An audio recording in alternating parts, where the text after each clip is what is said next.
네, 안녕하십니까. 이번 시간에는 상상력을 기르는 힘, 놀이에 대해서 말씀해 드리겠습니다. 놀이, 바로 논다라는 것이요. 즐겁게 놀자, 잘 놀자, 바로 거기에 대해서 말씀해 드리겠습니다. 제가 한 2, 3년 전에 저희 큰 아들을 데리고 이회수 씨 작가 댁에 한번 찾아간 적이 있었습니다.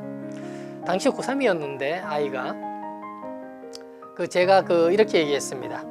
너 이회수 씨한테 어떤 영감을 한번 얻으러 같이 가자. 아빠가 가는 길에 너 따라갈래 해서 여름방학 때 데리고 갔습니다.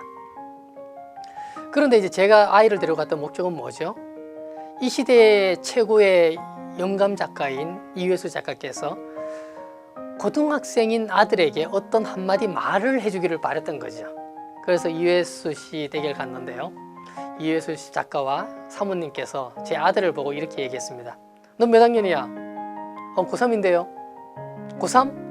고3이면 공부하지 마. 공부는 나이 들어서 해. 마음대로 놀아. 이렇게 얘기했습니다. 저는 이제 기분이 조금 나빴죠. 아니, 고등학교 3학년 아이를 보고 놀라고 하다니. 그런데 많은 얘기를 그날 저녁에 나눴고요. 끝나고 나서 새벽에 돌아오려고 이제 차를 탈 때 강원도는 깜깜하잖아요. 깜깜한데 하늘에 별이 반짝반짝 있고 이제 차 문을 탁 열고 타려고 하는데 이회수 씨께서 제 아들에게 이렇게 얘기하더라고요. 예, 넌 박찬호나 김연아처럼 어떤 분야에서 네가 1등 할 수 있는 자신 있는 분야가 있냐? 라고 물어보시더라고요. 그때 제 큰아들이 얘기했습니다. 그런 분야 없는데요.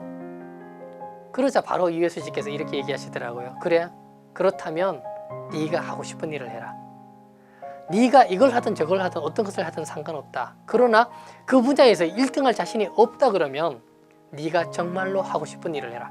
그게 성공하는 길이다 라고 얘기했습니다. 마찬가지입니다. 상상력도 마찬가지예요. 하기 싫은 일을 억지로 해서는 절대 상상력, 창의성이 발휘될 수가 없다는 사실이죠. 그날 이회수 작가께서 사인을 해서 제 아이에게 준 책이 한 권 있습니다. 아이가 그 책을 다 보고 나서 제가 봤는데요. 그 책에 이런 대목이 나오더라고요. 이회수 작가가 직접 쓴 대목입니다. 내게는 타고난 재능으로 고수에 이른 사람보다도 자기의 피나는 노력으로 고수에 이른 사람이 훨씬 더 위대해 보인다. 그리고 피나는 노력으로 고수에 이른 사람보다 그 일에 미쳐 있는 사람이 훨씬 더 위대해 보인다. 그리고 또한 그보다 더 위대한 사람이 있는데 어떤 사람이냐? 바로 시종일관 그 일을 즐기는 사람이다. 그러니 우리 즐겁게 살자. 이런 대목이 있었습니다. 어떻습니까? 제 아이가 처음 갔을 때 했던 이야기와 이 책에 있는 이야기가 일맥상통하고 있습니다. 그 책 속에 이런 얘기도 있더라고요. 어느 날 이회수 작가가 사는 동네 꼬마가 이회수 씨를 보고 이렇게 얘기했습니다. 이회수 씨가 TV에 나오는 장면을 보았나 봐요.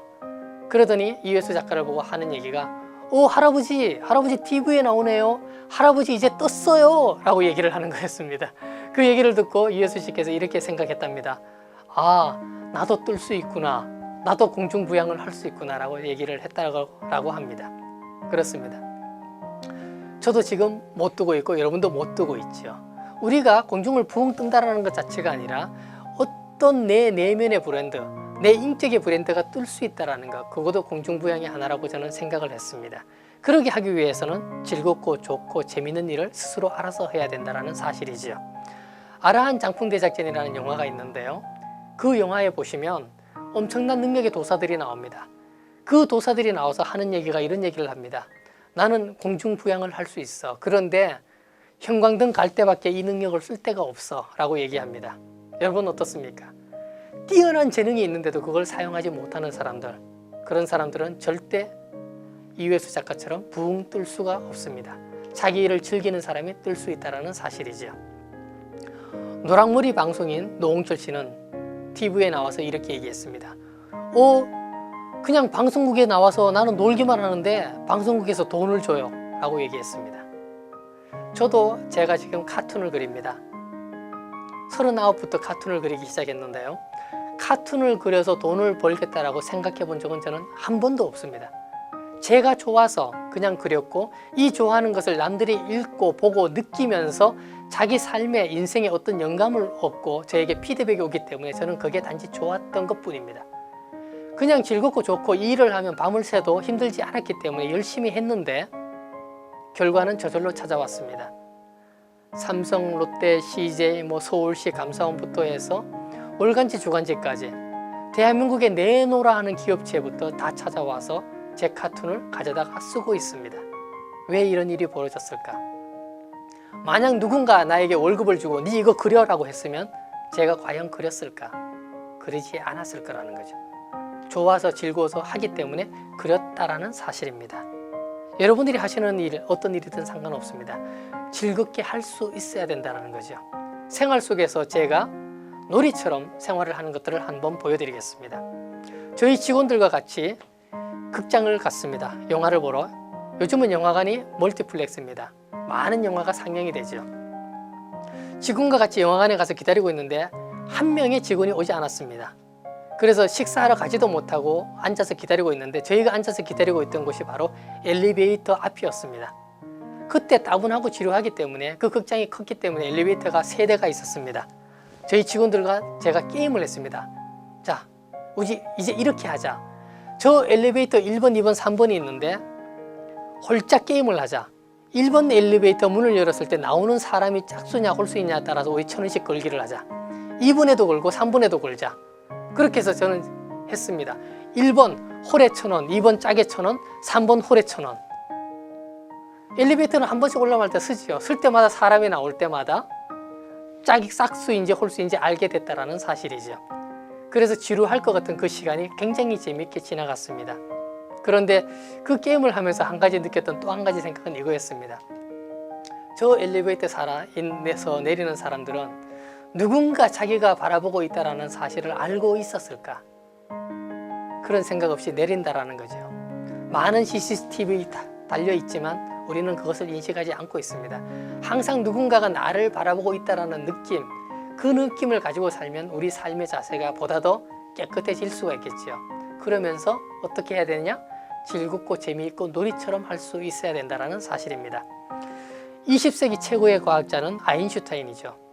그 아인슈타인과 같이 양대 산맥으로 불리는 분이 한 분 계십니다.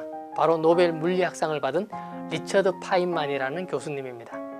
이 리처드 파인만 교수님은 이렇게 말했습니다. 나는 물리학을 가지고 놀았다. 내가 하는 일이 핵물리학의 발전에 중요한가 아닌가는 나는 사실 관심이 없었다. 내가 가지고 놀기에 재미있었고 나는 내가 가지고 놀기에 즐거운가에만 관심이 있었다. 어떻습니까?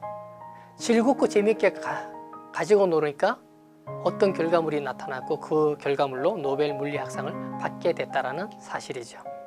여러분, 지금 하는 일, 지금 택한 직업이 여러분이 선택하신 직업이십니까? 그러면 내 스스로 선택한 그 직업에서 왜 불평불만을 하고 계시나요?